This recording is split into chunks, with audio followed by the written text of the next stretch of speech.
Hello my dear students, welcome back to my channel Shubham lecturer. जितने भी हमारे student इस बार हैं 12th में और जिनको 8 मार्च को क्लास 12 केमिस्ट्री का पेपर देना है, उनके लिए आज का ये वीडियो बहुत ही ज्यादा इंपॉर्टेंट है। अगर आप भी 8 मार्च को केमिस्ट्री का पेपर देने वाले हैं तो इस वीडियो को शुरू से लेकर लास्ट तक देखना, क्योंकि मैं आपके लिए लेकर आया हूं 12th केमिस्ट्री के 6 ऐसे महत्वपूर्ण सीक्रेट क्वेश्चंस को जो आपके बोर्ड एग्जाम में हर साल आते हैं और इस बार 8 मार्च को भी ये क्वेश्चन आएंगे। और सबसे खास बात यह है कि ये जो क्वेश्चन है ना, ये 2 नंबर और 3 नंबर वाले प्रश्न हैं, यानी कि लघु उत्तरीय प्रश्न। तो आप लोग खुद देख लीजिए कितने इंपॉर्टेंट है ये क्वेश्चन। सबसे फर्स्ट क्वेश्चन ये है, देखो कितनी बार आपके बोर्ड एग्जाम में आ चुका है। तो ये सारे क्वेश्चन जो है ना, आपको 10 से 15 नंबर दिलाकर जाएंगे। दूसरा देखो, ये वाला क्वेश्चन 2 बार आ चुका है, ये भी बहुत इंपॉर्टेंट क्वेश्चन है, न्यूमेरिकल टाइप का है। उसके बाद में देखो ये वाला क्वेश्चन है, भैया कितनी बार आ चुका है, इसको तो पढ़ना बहुत ज्यादा जरूरी है। ठीक है, ये क्वेश्चन हो गया। इसके बाद में भैया ये क्वेश्चन है, कई बार ये आपके बोर्ड एग्जाम में आया है। ये सब रिपीटेड क्वेश्चंस हैं जो मैं इस वीडियो में बताने वाला हूं। ये क्वेश्चन हर साल आते हैं, तो टाइम निकाल कर लास्ट तक इस वीडियो को देख लेना। ठीक है, उसके बाद में ये हमारा क्वेश्चन है, 4 बार आया है और ये हमारा एनसीईआरटी का एक क्वेश्चन है। मतलब हम 6 ऐसे क्वेश्चंस को आज हम आपको बताएंगे विद सॉल्यूशन, जो आपके बोर्ड एग्जाम में हर साल आते हैं। एक एक करके हम सबको पढ़ेंगे। अगर आप चाहते हैं कि ऐसे ही हम सारे सब्जेक्ट की क्लासेस लेकर आए, तो बस आप लोग वीडियो को लाइक करना, चैनल को सब्सक्राइब कर लेना। चलिए स्टार्ट करते हैं। एक एक क्वेश्चन को हम डीपली पढ़ते हैं। और एक चीज और ध्यान रखना कि जो क्वेश्चन मैं इस वीडियो में लेकर आया हूं, ये सब बहुत ज्यादा इंपॉर्टेंट क्वेश्चन है, तो मिस बिल्कुल भी नहीं करना है। ठीक है, बस इन 6 क्वेश्चन को पढ़ लेना, हर साल बोर्ड में आते हैं, इससे बाहर कुछ नहीं आएगा भैया। चलिए देखते हैं। तो सबसे फर्स्ट क्वेश्चन हमारा जो है, ये न्यूमेरिकल है हमारे विलयन चैप्टर का। इसको हम सॉल्व करेंगे। हम एक एक क्वेश्चन को ध्यान से समझेंगे, लास्ट तक देख लेना। ठीक है, देखो सबसे फर्स्ट क्वेश्चन क्या है। 12 ग्राम ग्लूकोज को 100 ग्राम जल में घोलने पर विलयन का क्वथनांक 100.34 डिग्री सेल्सियस पाया गया। ग्लूकोज के मोलल उन्नयन स्थिरांक की गणना कीजिए। आपको कार्बन का अणुभार 12 दिया गया, ऑक्सीजन का 16, हाइड्रोजन का 1। क्वेश्चन बहुत स्पेशल है, एक एक करके समझेंगे। क्लास भले ही लंबी हो जाए, लेकिन ध्यान से समझना। देखो हमें जो जो दिया गया है पहले इसको लिखते हैं। न्यूमेरिकल सॉल्व करने का यही एक ट्रिक है कि आपको जो दिया जाए पहले उसको नोट करो। देखो 12 ग्राम ग्लूकोज है और 100 ग्राम जल है, तो बताओ इसमें कौन ज्यादा है कौन कम है। देखो ग्लूकोज कम है और जल ज्यादा है, तो जिसकी मात्रा विलयन में कम होती है वो विलेय होता है, जिसकी मात्रा ज्यादा होती है वो विलायक होता है। तो जो ग्लूकोज हमारा होगा ये विलेय होगा। इसका फॉर्मूला क्या होता है ग्लूकोज का, C6H12O6, ये ग्लूकोज का फॉर्मूला होता है। ठीक है, अब देखो हम एक एक को लिखेंगे। 12 ग्राम ग्लूकोज है, यानी कि विलेय का भार हमें दिया है, ध्यान से समझना। विलेय का भार, जिसकी मात्रा विलयन में कम होगी वो विलेय होगा। विलेय के भार को हम स्मॉल w से डिनोट करते हैं। ये हमें दिया गया है 12 ग्राम। ठीक है, इसके बाद में हमें दिया गया है 100 ग्राम जल, यानी कि विलायक का भार हमें दिया है, विलायक का भार। ठीक है, इसको हम लोग डिनोट करते हैं कैपिटल W से। कैपिटल W आप लोग कर देना। इसको ये दिया गया है 100 ग्राम, 100 ग्राम ये हमें दिया गया है। अब तीसरी चीज हमें दिया गया, विलयन का क्वथनांक 100.34 डिग्री सेल्सियस पाया गया। पहले हम ग्लूकोज का अणुभार लिख लेते हैं। ठीक है, ग्लूकोज का यानी कि विलेय का अणुभार। देखो विलेय हमारा ग्लूकोज ही है, विलेय यानी कि हम ऐसे लिख देंगे ब्रैकेट में ग्लूकोज, ठीक है, का अणुभार, अणुभार। ठीक है, इसको हम लोग डिनोट करते हैं कैपिटल इसको हम लोग डिनोट करते हैं एम से। ठीक है, किससे डिनोट करते हैं, एम से आप लोग डिनोट करेंगे। तो ये हमें कितना दिया गया, अब आप लोग सोचो। देखो कार्बन 6 है, तो कार्बन का अणुभार 12 होता है। 6 कार्बन है तो 12 का 6 से गुणा होगा, यानी कि 72 हो जाएगा यहाँ पे। ठीक है, और प्लस हाइड्रोजन 12 है, हाइड्रोजन का 1 होता है, 12 हाइड्रोजन, तो 12 का 1 से गुणा होगा, ये 12 हो जाएगा। प्लस ऑक्सीजन 16 है और ये ऑक्सीजन 6 है, ऑक्सीजन का 16 होता है, तो 16 का 6 से गुणा होगा 96। टोटल जब आप ऐड करोगे ना, तो विलेय का जो अणुभार आएगा वो कितना आएगा, मैं यहां पे नीचे लिख देता हूं। ठीक है, M= आपका आएगा, टोटल ऐड करोगे तो 180, ठीक है, ग्राम प्रति मोल आएगा, ग्राम प्रति मोल। ये विलेय का अणुभार हो गया। समझ में आया? अणुभार कैसे निकालोगे? देखो कार्बन, आपका ग्लूकोज का फॉर्मूला होता है C6H12O6। अब कार्बन 6 है और एक कार्बन का 12 होता है, तो 6 कार्बन का 72 हो जाएगा, 12 का 6 से गुणा। हाइड्रोजन 12 है, एक कार्बन का, एक हाइड्रोजन का 1, तो 12 हाइड्रोजन है तो 12 हो जाएगा। ऑक्सीजन 6 है, 16 होता है एक ऑक्सीजन का, तो 6 ऑक्सीजन है तो 16 का 6 से गुणा करेंगे 96, टोटल ऐड करोगे 180 आएगा। अब एक चीज और समझो, जब हमने 12 ग्राम ग्लूकोज को 100 ग्राम जल में घोला तो विलयन का क्वथनांक 100.34 डिग्री सेल्सियस पाया गया, यानी कि क्वथनांक में उन्नयन हो गया।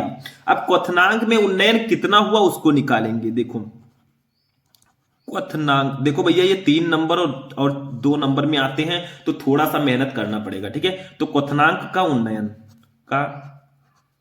उन्नयन, ठीक है, इसको हम लोग डिनोट करते हैं स्टूडेंट डेल्टा टीवी से। तो डेल्टा टीवी, अब देखो डेल्टा टीवी इक्वल टू क्या होगा, जो हमारा ये जो क्वथनांक है इसको हम लोग विलयन का क्वथनांक यानी कि टीएस, ये विलयन का क्वथनांक हो गया, माइनस T0 यानी कि शुद्ध विलायक का क्वथनांक, यानी कि जो हमारा क्वथनांक ये है, जो बढ़ा है क्वथनांक, इसको हम जो शुद्ध विलायक का क्वथनांक होता है उससे घटा देंगे। तो देखो हमारा टीएस जो दिया गया है बढ़ा जो है 100.34 डिग्री सेल्सियस है, तो यहां पर लिखेंगे 100.34 माइनस, देखो शुद्ध विलायक का क्वथनांक 100 होता है तो यहां पे 100 कर देंगे, कर दिया हमने। तो फाइनली हमारा जो डेल्टा टीबी आ जाएगा, डेल्टा टीबी, देखो कैसे पता चलेगा कि कितना बढ़ा है, तो जितना है उसका शुद्ध विलायक के क्वथनांक से घटा दो, तो हमारा देखो 100.34 डिग्री सेल्सियस को 100 से घटाएंगे तो 0.34 डिग्री सेल्सियस आएगा, इतना आएगा। समझ में आया? 100.34 को 100 से घटाओगे तो 0.34 ही आएगा। तो ये क्वथनांक का उन्नयन हुआ कि मतलब कितना क्वथनांक बढ़ा है। देखो शुद्ध विलायक का क्वथनांक 100 होता है, जितना बढ़ा है उसको 100 से घटा देंगे तो हमारा क्वथनांक का उन्नयन आ जाएगा कि नहीं आ जाएगा? बहुत आसानी से आ जाएगा, ठीक है। अब हमें निकालना क्या है, ग्लूकोज के मोलल उन्नयन स्थिरांक की गणना कीजिए। आपको निकालना है मोलल उन्नयन स्थिरांक, मोलल उन्नयन स्थिरांक, ठीक है, स्थिरांक, इसको हम लोग डिनोट करते हैं मेरे स्टूडेंट केवी से, और ये हमें निकालना है, ठीक है, ये हमें निकालना है। कैसे निकालोगे? अब हम फॉर्मूला लगाएंगे। देखो मोलल उन्नयन स्थिरांक केबी का जो फॉर्मूला होता है वो डायरेक्टली मैं बता देता हूं। केबी इक्वल टू आपका फॉर्मूला जो होता है वो होता है delta T B into M into capital W upon 1000 into small W, ठीक है। ये होता है हमारा फॉर्मूला मोलल उन्नयन स्थिरांक का। इसको कैसे निकाला मैंने, देखो ये जो हमारा यम है ना, इस यम को, इस एम का फॉर्मूला होता है K B into 1000 into small W upon delta T B into capital W. अब इसी एम के फॉर्मूले से हमने ये निकाल लिया, केबी इक्वल टू आपका ये फॉर्मूला होगा। अब सारे के सारे वैल्यूज को हम यहां पे पुटअप कर देंगे। केवी इक्वल टू, देखो ध्यान से समझो वैल्यूज को कैसे पुटअप करोगे। डेल्टा टीबी की वैल्यू है 0.34 इंटू कैपिटल एम, यानी कि एम की वैल्यू जो हमारा है 180 ग्राम प्रति मोल है, तो हमने कर दिया 180, ठीक है। इसके बाद में देखो कैपिटल डब्ल्यू की वैल्यू कितनी है, ये देखो 100 ग्राम, तो हमने इसको लिख देंगे हम इंटू 100 ग्राम, ठीक है। सब वैल्यूज को केवल रखना है अपान 1000 इंटू स्मॉल डब्ल्यू, यानी कि विलेय का भार कितना है 12 ग्राम, तो भैया इसको 12 लिख देंगे, ये देखो 12 लिख दिया हमने, ठीक है। अब इसको सॉल्व कर लेंगे। केबी इक्वल टू हमारा हो जाएगा, देखो ये 0.34 है और ये 100 है, तो भैया ये दो अंक पहले जो दशमलव लगाए ना, इसका 100 से गुणा करोगे तो ये हमारा 34 आ जाएगा। 34 गुणे 180, चलो इसको कट कर देते हैं, 1 0 से 1 0 कट, तो हमारा हो जाएगा 34 गुणे 18, ठीक है। अपान नीचे हो जाएगा 100 का 12 से गुणा करोगे तो 1200 आएगा। ये हमारा आएगा 34 को 18 से गुणा करोगे तो ये 612 आएगा अप्रॉक्स, 612 अपान 1200, ठीक है। जब इनको कट करोगे भैया तो आपका 0.51 आएगा। डिवाइड आपको करना है, ठीक है, थोड़ा बहुत आप भी काम कीजिए।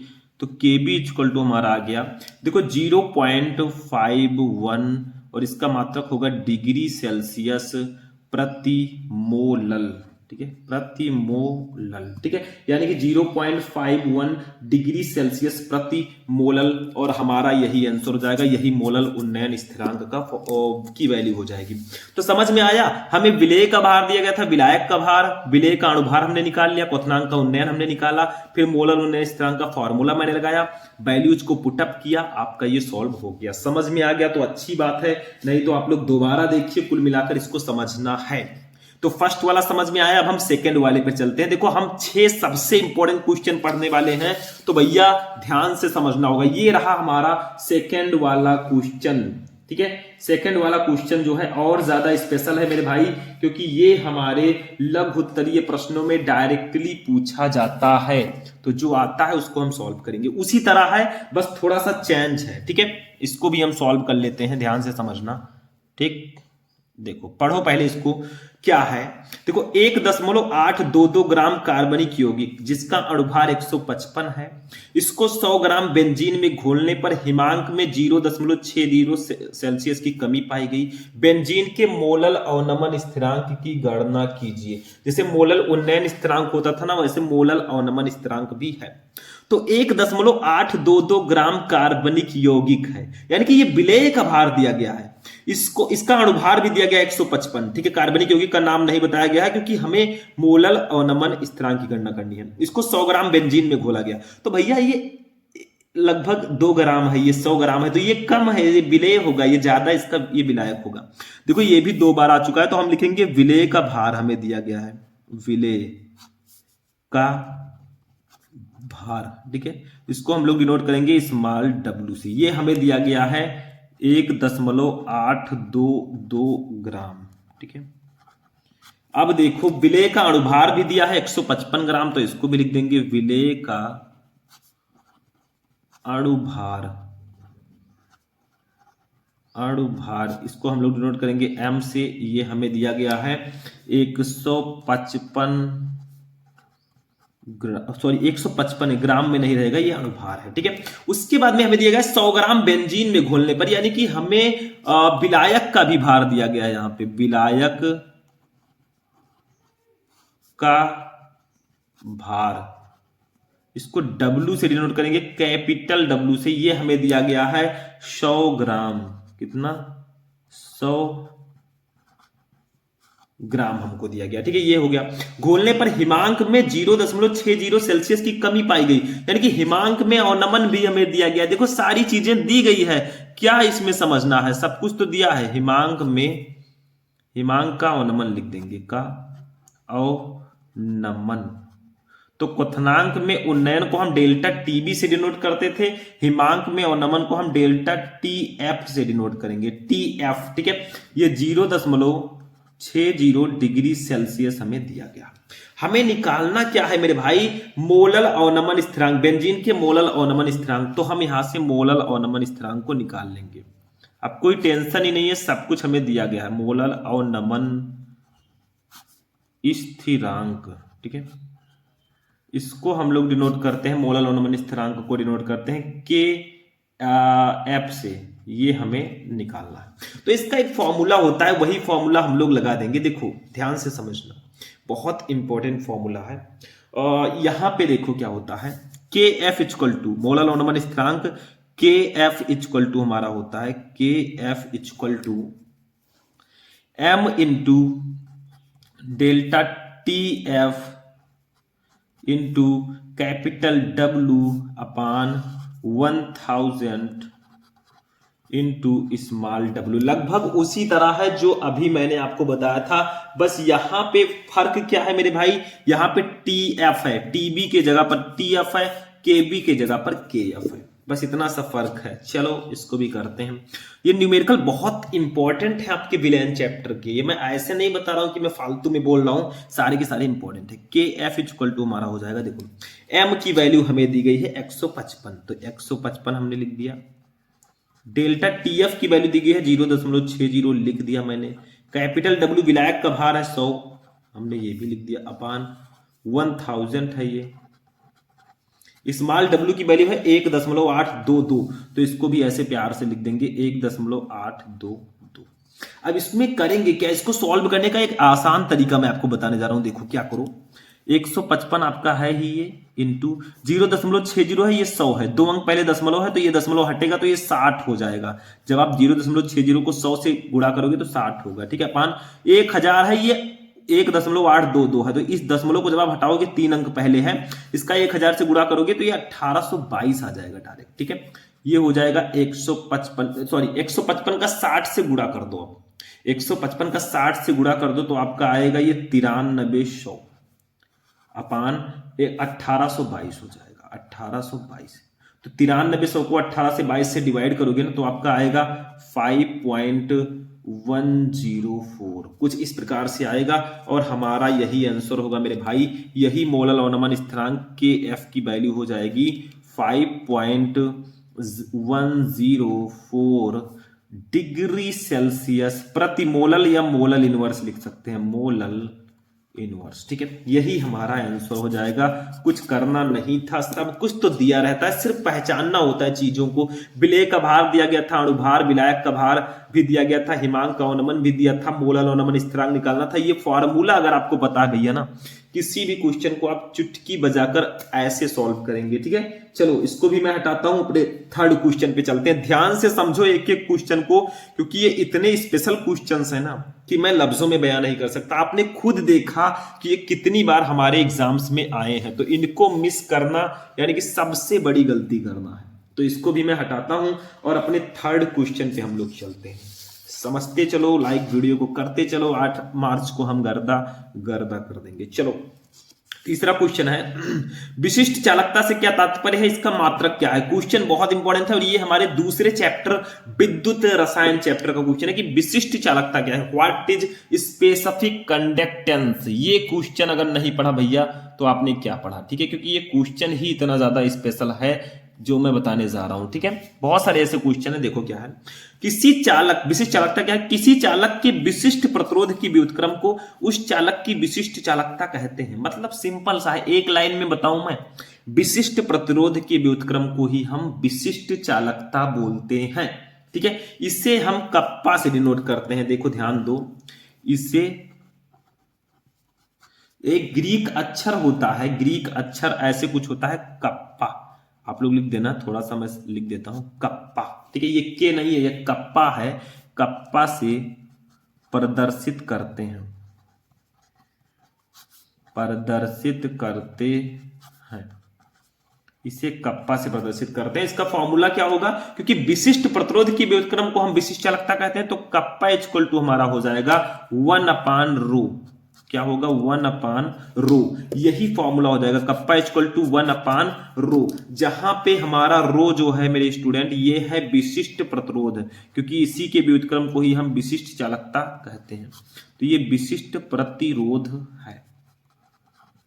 समझ में आया, बस इतना सा लिख दोगे नंबर आपको पूरा मिल जाएगा, कोई टेंशन लेना ही नहीं है। अब इसका मात्रक अगर हम बात करें तो इसका मात्रक थोड़ा निकालना सीख लें, या हम डायरेक्टली भी ऐसे हेडिंग डाल सकते हैं मात्रक। अगर आपसे 1 नंबर 2 नंबर में आता है तो बहुत ज्यादा डीपली नहीं जाना है, डायरेक्ट लिख देना है ohm inverse centimetre inverse, ohm inverse metre inverse लिख सकते हो इसको, मीटर इनवर्स, ठीक है। या आप लिख सकते हो ओम इनवर्स सेंटीमीटर इनवर्स भी लिख सकते हो, ठीक है। या साइमन सेंटीमीटर इनवर्स भी लिख सकते हो, साइमन सेंटीमीटर इनवर्स, ठीक है। ऐसे होता है इसका मात्रक, तो आप लोग समझ सकते हो। कैसे निकालेंगे आप लोग, देखो क्या करो, रो का फॉर्मूला लगाकर, थोड़ा सा मैं बता दूं निकालना, आप लिखिएगा नहीं, समझ लीजिए थोड़ा सा, ठीक है। देखो कैसे निकालेंगे, चूंकि कप्पा इक्वल टू 1/रो होता है, रो है विशिष्ट प्रतिरोध, तो रो का फॉर्मूला होता है R इंटू A/L, जहां पे R है प्रतिरोध, A है क्षेत्रफल, L है लंबाई। R है प्रतिरोध, प्रतिरोध का मात्रक ओम होगा, A है क्षेत्रफल, क्षेत्रफल का मात्रक मीटर स्क्वायर होगा, L है लंबाई, लंबाई का मात्रक मीटर होगा, ठीक है। तो मीटर स्क्वायर से मीटर कैंसिल हो गया, ठीक है, मतलब 1 मीटर ऊपर भी चला गया, तो हमारा रो का जो मात्रक आया वो आया ओम मीटर, ओम मीटर, ठीक है। अब चूंकि मैंने आपको बताया है, चूंकि कप्पा इक्वल टू होता है 1/रो, 1/रो, अब रो के जगह पर अगर रख दें हम लोग ओम मीटर, ओम मीटर। ठीक है, तो जब ओम मीटर को ऊपर ले जाएंगे तो हमारे कप्पा का मात्रक आ जाएगा। कप्पा का मात्रक ये कितना आएगा? ओम मीटर को ऊपर ले जाओगे तो ओम इनवर्स मीटर इनवर्स आ जाएगा। Ohm inverse metre inverse. ठीक है, कुछ इस प्रकार से इसका मात्रक आ गया कप्पा का। ठीक है, वही ओम इनवर्स मीटर इनवर्स मैंने यहाँ पे लिखा है। ये साइमन सेंटीमीटर इनवर्स भी आप लिख सकते हैं, कोई भी दिक्कत नहीं होने वाली। चलो अपना नेक्स्ट क्वेश्चन देखते हैं भैया। बहुत ज्यादा इंपॉर्टेंट क्वेश्चन है। कितना इंपॉर्टेंट है मैं लफ्जों में बयान नहीं कर सकता, क्योंकि क्वेश्चन ही इतना ज्यादा स्पेशल है जो मैं बताने जा रहा हूं। ध्यान से समझना इसको। फैराडे का विद्युत अपघटन का प्रथम नियम लिखिए। देखो, फैराडे जी ने इलेक्ट्रोलिसिस से संबंधित 2 नियम दिए थे। सबसे पहले हम प्रथम नियम को समझेंगे भाई, क्योंकि फर्स्ट इज फर्स्ट, पहला तो पहला ही होगा। ठीक है, फिर दूसरा नियम समझेंगे। अभी तो चौथा क्वेश्चन हम देख रहे हैं, अभी तो 3 क्वेश्चन हम पढ़े हैं, अभी आधा क्लास हुआ है, आधा तो बाकी ही है। अभी तो ट्रेलर है मेरे भाई, पिक्चर अभी बाकी है। आगे आगे देखिए होता है क्या। देखो देखो, अब फैराडे के विद्युत अपघटन का नियम है, तो विद्युत अपघटन से रिलेटेड कुछ नियम होगा। तो देखो, इस नियम के अनुसार विद्युत अपघटन की प्रक्रिया में किसी इलेक्ट्रोड विशेष पर मुक्त अथवा एकत्रित पदार्थ का द्रव्यमान विलयन में प्रवाहित की गई विद्युत की मात्रा यानी कि कुल आवेश के समानुपाती होती है। जैसे हम लोग ले लेते हैं एक,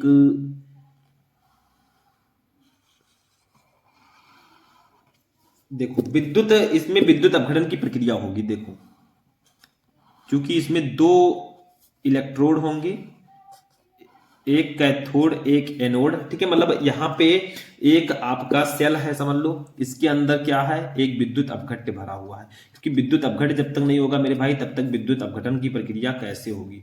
तो ऐसे कुछ एक विद्युत अपघट्य इसमें भरा हुआ है। यहां पे ध्यान दो, ये हमारे दोनों इलेक्ट्रोड हैं। अब इलेक्ट्रोड 2 प्रकार के होते हैं, एक कैथोड एक एनोड। मान लो ये जो हमारा है ना, इसके अंदर जो विद्युत अपघट्य भरा है उसको हम NaCl मान लेते हैं। मान लो हमने सोडियम क्लोराइड का विद्युत अपघट्य लिया है और इसको नाम दे देते हैं कैथोड।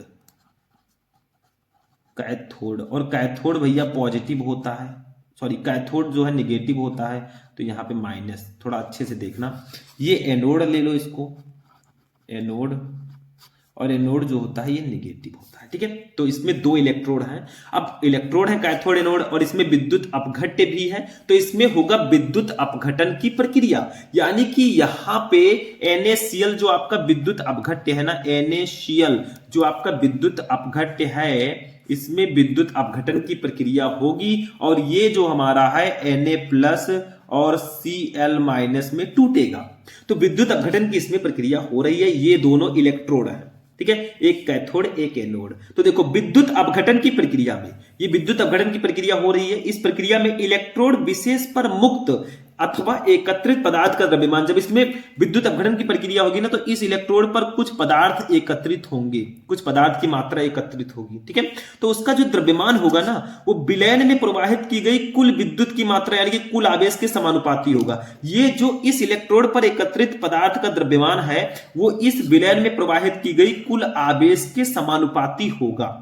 यानी कि जब विद्युत अपघटन की प्रक्रिया इस सेल में होगी, तो जो इस इलेक्ट्रोड पर पदार्थ एकत्रित होगा, उसकी जो मात्रा होगी इस विद्युत अपघट्य में प्रवाहित कुल आवेश Q के समानुपाती होगी। यानी कि हम लिख सकते हैं यहां पे कि W क्या है, ये इस विद्युत अपघट्य में प्रवाहित की गई इस इलेक्ट्रोड पर एकत्रित पदार्थ का द्रव्यमान है W। ये किसके समानुपाती होगा? इसमें प्रवाहित कुल आवेश के समानुपाती होगा, इस नियम के अनुसार। देखो ध्यान से, इस नियम के अनुसार विद्युत अपघटन की प्रक्रिया में किसी इलेक्ट्रोड विशेष पर मुक्त अथवा एकत्रित पदार्थ का द्रव्यमान जो W है, वो विलयन में प्रवाहित की गई विद्युत की मात्रा यानी कि कुल आवेश Q के समानुपाती होता है। तो W समानुपाती Q। अब W इक्वल टू, अब चूंकि एक चीज और आपको पता है, मैं लिख देता हूं, चूंकि Q इक्वल टू क्या होता है, आवेश जो है वो IT के बराबर होता है। आपने फिजिक्स में भी पढ़ा होगा। तो चूंकि Q इक्वल टू IT होता है, इसलिए आपका W समानुपाती आप लिख सकते हैं, Q के जगह पर IT लिख सकते हैं, W समानुपाती IT। ठीक है, अब भैया समानुपाती के चिन्ह को हमें हटाना ही पड़ेगा, तो W समानुपाती के चिन्ह को हटाएंगे, बराबर लगेगा, और एक Z जो है आपका समानुपाती स्थिरांक जुड़ जाएगा। तो W इक्वल टू हो जाएगा ZI टी। अब आप लोग कहेंगे सर जी डब्ल्यू क्या है, तो डब्ल्यू है इलेक्ट्रोड पर एकत्रित पदार्थ की मात्रा, जेड क्या है, जेड है समानुपाती स्थिरांक, आई तो पता ही है धारा, टी है समय, तो ये है समानुपाती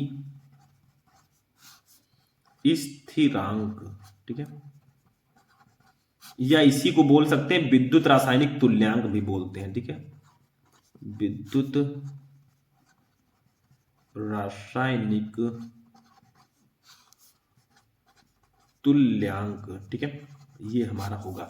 W है इलेक्ट्रोड पर एकत्रित पदार्थ की मात्रा। तो वही कहा गया था नियम में कि विद्युत अपघटन की प्रक्रिया में किसी इलेक्ट्रोड विशेष पर मुक्त अथवा एकत्रित पदार्थ का द्रव्यमान विलयन में प्रवाहित की गई विद्युत की मात्रा कुल आवेश के समानुपाती होती है। जैसे इस सेल में दो इलेक्ट्रोड है, कैथोड एनोड। अब जब इसमें विद्युत अपघटन की प्रक्रिया हो रही है तो इस इलेक्ट्रोड पर या किसी भी इलेक्ट्रोड पर कुछ पदार्थ एकत्रित होंगे तो उसकी जो मात्रा है इस विलयन में प्रवाहित की गई कुल आवेश के समानुपाती होगी। तो W समानुपाती क्यों, चूंकि Q इक्वल टू IT होता है तो W समानुपाती IT। W जब समानुपाती के चिन्ह को हटाएंगे तो ये Z एक समानुपाती स्थिरांक आएगा तो ZIT हो जाएगा। Z है समानुपाती स्थिरांक या विद्युत रासायनिक तुल्यांक, ठीक है। बस हो गया मेरे भाई, ये भी क्वेश्चन आपका कंप्लीट हो चुका है। बहुत इंपॉर्टेंट क्वेश्चन है, एक इन्हीं के भाई हैं हमारे, जैसे पहला नियम था ये दूसरा नियम, ये भी बहुत ज्यादा आता है बोर्ड एग्जाम में, आप खुद ही देख सकते हो। फैराडे के विद्युत अपघटन का द्वितीय नियम लिखिए भैया, 4 बार आपके एग्जाम में आया है, इस बार भी पूरे के पूरे चांसेस है कि ये आए, क्योंकि 1-2 साल ये पूछा नहीं गया तो इस बार आने वाला है, ठीक है। देखो समझो इसको खूब ध्यान से, क्योंकि ये हमारा दूसरा नियम है और इस दूसरे नियम को आप बिल्कुल भी मिस नहीं कर सकते। देखो ध्यान से, फैराडे के विद्युत अपघटन का द्वितीय नियम, देखो क्या है इसमें। इस नियम के अनुसार जब श्रेणी क्रम में जुड़े विभिन्न विद्युत अपघट्यों के विलयनों में समान मात्रा में धारा प्रवाहित की जाती है तो इलेक्ट्रोड पर एकत्रित पदार्थ का द्रव्यमान जो है उनके तुल्यांकी भार के समानुपाती होगा।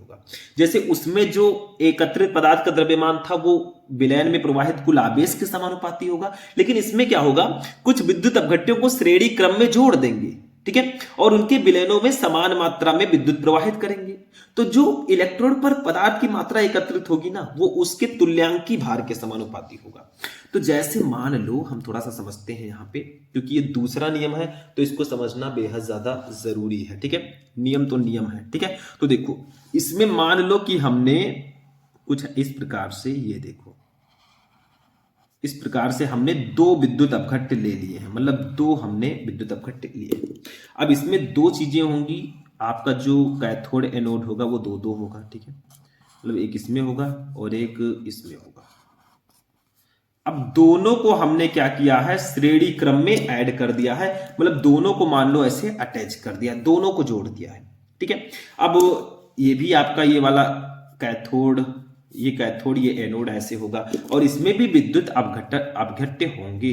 जैसे आप NaCl ही ले लीजिए, कोई भी विद्युत अपघट्य ले सकते हैं, ठीक है। ये देखो इसमें भी विद्युत अपघट्य है, लेकिन इसमें क्या कहा जा रहा है कि जब श्रेणी क्रम में जुड़े विद्युत अपघट्य, ये दोनों आपस में श्रेणी क्रम में जुड़े हैं, ठीक है, तो इसमें विद्युत अपघट्यों के विलयनों में अगर समान मात्रा में विद्युत धारा प्रवाहित की जाती है, अगर इन दोनों में समान मात्रा में धारा I को हम प्रवाहित करें तो इलेक्ट्रोड पर एकत्रित जो पदार्थ का द्रव्यमान होगा उनके तुल्यांकी भार के समानुपाती होगा। तो इसमें जो इलेक्ट्रोड पर एकत्रित पदार्थ का द्रव्यमान होगा W जो होगा, देखो पहले वाले के लिए हम W1 मान लेते हैं, ये समानुपाती होगा तुल्यांकी भार के। अब तुल्यांकी भार को हम E से डिनोट करते हैं तो पहले वाले के लिए E2 मान लेते हैं, यानी कि दो हमारे विद्युत अपघट्य हैं, ठीक है, 2 हैं, दोनों को श्रेणी क्रम में जोड़ा गया है, इसमें जो धारा है वो समान मात्रा में प्रवाहित की जा रही है, ठीक है। तो एक पहले वाले के लिए हम W1 मान लेते हैं, यानी कि इस पर एकत्रित पदार्थ की मात्रा को W1, ये समानुपाती होगा तुल्यांकी भार के, यानी कि E1 के। ये दूसरे वाले के लिए हम लोग W2 मान लेते हैं, इस पर एकत्रित पदार्थ की मात्रा W2 इक्वल टू हो जाएगा E2, ठीक है, बस हो गया। अब इसको हम ऐसे भी लिख सकते हैं W1 अपान W2, यानी कि इलेक्ट्रोड पर एकत्रित पदार्थ की जो मात्रा है वो उनके तुल्यांकी भार के समानुपाती E1 अपान E2, ठीक है, इसके समानुपाती है कि नहीं, है बिल्कुल है। ये भी आप फॉर्मूला लिख सकते हैं। यही कहा गया है कि जब श्रेणी क्रम में जुड़े विभिन्न विद्युत अपघट्यों के विलयनों में समान मात्रा में धारा प्रवाहित की जाती है तो इलेक्ट्रोड पर मुक्त अथवा एकत्रित पदार्थ का जो द्रव्यमान होगा W1 W2 वो उनके तुल्यांकी भारों के समानुपाती होगा E1 और E2। अब चूंकि मैंने आपको बताया था W इक्वल टू होता है Z I T, W equal to क्या होता है, जेड आई टी होता है कि नहीं, मैंने बताया था अभी आपको, ठीक है। ये आपका होता है W equal to Z I T. तो यहां पे डब्ल्यू वन है तो डब्ल्यू वन इक्वल टू आपका होगा Z one I T, Z one I T. W one की जगह पर जेड वन आई टी लिख देंगे, डब्ल्यू टू की जगह पर जेड टू आई टी लिख देंगे।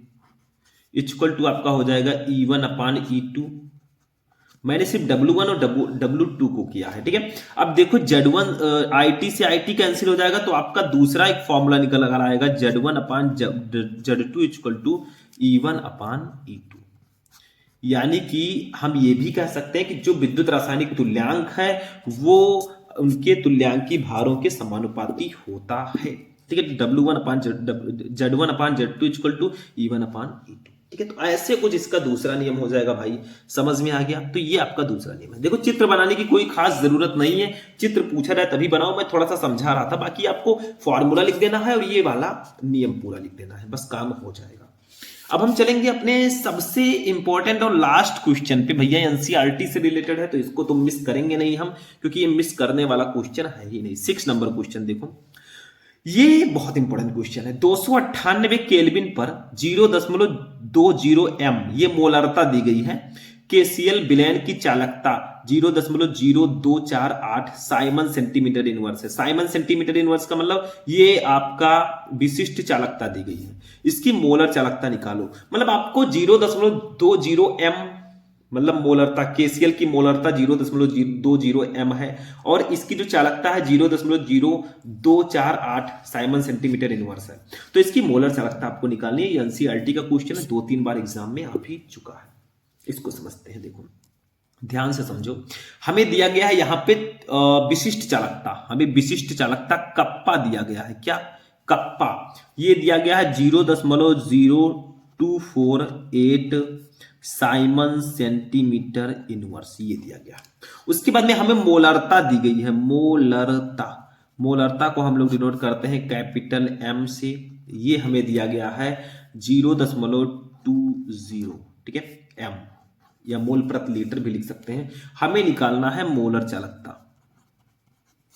मोलर चालकता इसको डिनोट करते हैं लैम्डा एम से, ये हमें निकालना है, ठीक है। तो हमारा फॉर्मूला जो निकल कर आएगा वो होगा लैम्डा एम इक्वल टू, एक फॉर्मूला होता है सिंपल सा है, वही लगा दो काम हो जाएगा। कप्पा इंटू 1000 अपान मोलरता, ठीक है। ये फॉर्मूला होता है मेरे भाई, तो इसी फॉर्मूले पर हम पुट कर देंगे तो हमारा हो जाएगा ये लैम्डा एम इक्वल टू हो जाएगा कप्पा की वैल्यू है 0.0248। ऊपर देखो ये 0.0248 ऐसे है, इनटू हमारा हो जाएगा 1000 अपान मोलरता की वैल्यू है 0.20, ठीक है। ये हमें दिया गया, ध्यान से समझना तभी समझ में आएगा, ये बहुत इंपॉर्टेंट है। तो लैम्डा एम की इक्वल टू हो जाएगा, देखो भैया इस 0 है 1 2 3 4 अंक बाद लगा है, इसका 1000 से गुणा करना है तो 3 तो हमारा एडजस्ट हो जाएगा, मतलब 0 2 4 एडजस्ट हो जाएगा तो ये 24.8 आ जाएगा, ठीक है। अपान हो जाएगा 0.20। आप यहां से भी काट सकते हैं या एक काम करो, आप ऊपर 100 से गुणा कर दो और नीचे भी 100 से नहीं, ऊपर 10 से गुणा कर दो, नीचे भी 10 से गुणा कर दो, तो थोड़ा इजी हो जाएगा हमारा, ठीक है। तो लैम्डा एम इक्वल टू हमारा हो जाएगा, देखो ऊपर 10 से गुणा किया तो ये दशमलव हट जाएगा यानी कि 248 आ जाएगा, और नीचे 0.20 है, इसका 10 से गुणा होगा तो 2.0 आ जाएगा यानी कि 2 आ जाएगा। इसको कट करोगे तो 2 1 जा 4, 2 2 जा 2 1 जा 2, 2 2 जा 4, 2 4 जा 8 यानी कि 124 आएगा। थोड़ा इजी कर दिया मैंने ना सॉल्व करने में, ऐसा इजी करके न्यूमेरिकल सॉल्व करो। तो lambda M equal to 124 molar चालकता है, ये 124 siemens centimetre square mol inverse, कुछ इस प्रकार से आपका इसका मात्रक हो जाएगा और ये हमारी मोलर चालकता की वैल्यू आ जाएगी Simon centimetre square mol inverse, ठीक है। तो यही हमारा आंसर हो जाएगा, ठीक है। मतलब ये बहुत ज्यादा स्पेशल हमारा क्वेश्चन था और ये पूरा क्लास ही बहुत ज्यादा स्पेशल था, ठीक है। तो ये आपको समझ में आ गया। इसमें हमें कप्पा दिया गया था यानी कि विशिष्ट चालकता, मोलरता दी गई थी, मोलर चालकता निकालना था, हमने फॉर्मूला लगाया और हमारा ये फाइनली आ चुका है, ठीक है। तो आज का क्लास कैसा लगा, मैंने आपको 12th केमिस्ट्री के 6 ऐसे क्वेश्चंस को बता दिया ना जो शायद आपको इकट्ठा कोई नहीं बताएगा। इतना इंपॉर्टेंट क्वेश्चन है मेरे भाई ना कि इनको अगर पढ़ के जाओगे, देखो सब में स्टार लगा है मेरे भाई। ये देखो कैसे कैसे क्वेश्चन है, ये देखो कितनी बार आ चुके हैं, ये देखो ये देखो, देखते जाओ बस। ये दोनों सेम क्वेश्चन है, कोई दिक्कत नहीं है। ये देखो, ठीक है, मतलब 6 ऐसे क्वेश्चन मैंने बता दिया जो शायद बहुत ज्यादा स्पेशल है। तो ऐसे ही अगर आपको इस मोस्ट क्वेश्चन का वीडियो चाहिए ना, तो बस वीडियो को ज्यादा से ज्यादा लाइक करो, चैनल को सब्सक्राइब करो। हम ऐसे ही आपको क्लासेस प्रोवाइड कराते रहेंगे। तो चलिए फिर मिलते हैं नेक्स्ट वीडियो में। आप लोग कमेंट करके जरूर बताना कि आपको और किस सब्जेक्ट पर वीडियो चाहिए। चलिए मिलते हैं नेक्स्ट वीडियो में, तब तक के लिए जय हिंद।